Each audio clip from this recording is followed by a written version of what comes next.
We got this whole Bobby Valentine, David Ortiz thing going on as well. Ortiz just rips him in a new book that's coming out. Says a lot of different things in it. I'll give you a couple of things he says that SI put out in terms of what was in the book. Valentine, this is Ortiz. He says Valentine would have players hit ground balls to one another, which he did not find appropriate. He says he doesn't get paid to hit ground balls. He gets paid to hit moonshots. He said Valentine would introduce new drills that he used in Japan, and specifically talking about knowing who makes the call on a pop-up on an infielder going out and an outfielder coming in. So in other words, fundamentals Bobby's trying to teach these guys, and they don't want to hear anything about it. Now, here, it's just interesting because this happened last night. Here was Valentine with Tiki and Tierney on the CBS Sports Radio Network yesterday. Hold on a minute. Bobby V is a friend of the show, number one.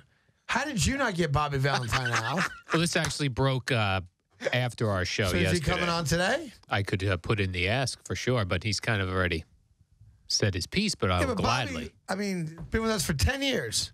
Bobby the station used to pay Bobby to come on when he was the manager. That is true. How did Mike not get him? That I'm not sure.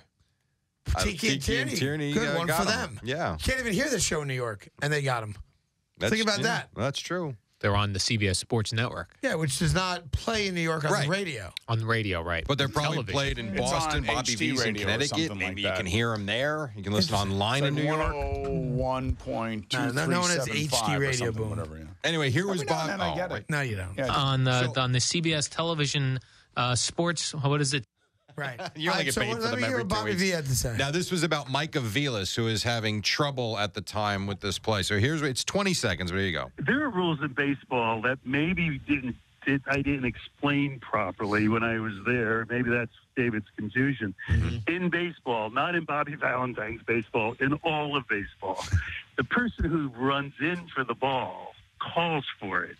The person who runs out for the ball says nothing, so that you're not saying something at the same time. It was very interesting. That happened last night. Of course, Ortiz never ran for a ball anyway. Right. Well, and Ortiz was apparently ticked off because he called out a Vilas at one point when he screwed it up again. After doing it about the third time, I asked him what his problem was. Was it hearing or learning? And afterwards, it was like this major, and I said it with a loud voice. A major thing. The players went to him and said, you owe him an apology because he's all upset in the locker room. Maybe that's why they lost there miserably when he was there, because they're all so sensitive, what's interesting, though? and insecure. I went back and looked, because you read the story, it's like 2012, what a miserable season. They were, whatever, they were 68, and they lost a lot of games. You look at the year, though, they were like 5 or 6 games over 500 midway through the season before it all came crashing down. And Ortiz is saying how the team didn't want to play for him and hated him week one. That's not really true because you played for half a season. So David Ortiz is trying to sell a book. That's all he's doing. And you attack a guy that a lot of people don't like. So that's a good way to go. But if you tell me that the attack is based on Bobby V trying to coach fundamentals in a sport in which his team is not aware of those fundamentals, I would back Bobby V on that. Yeah. You certainly would think so. Are you making too much money to learn?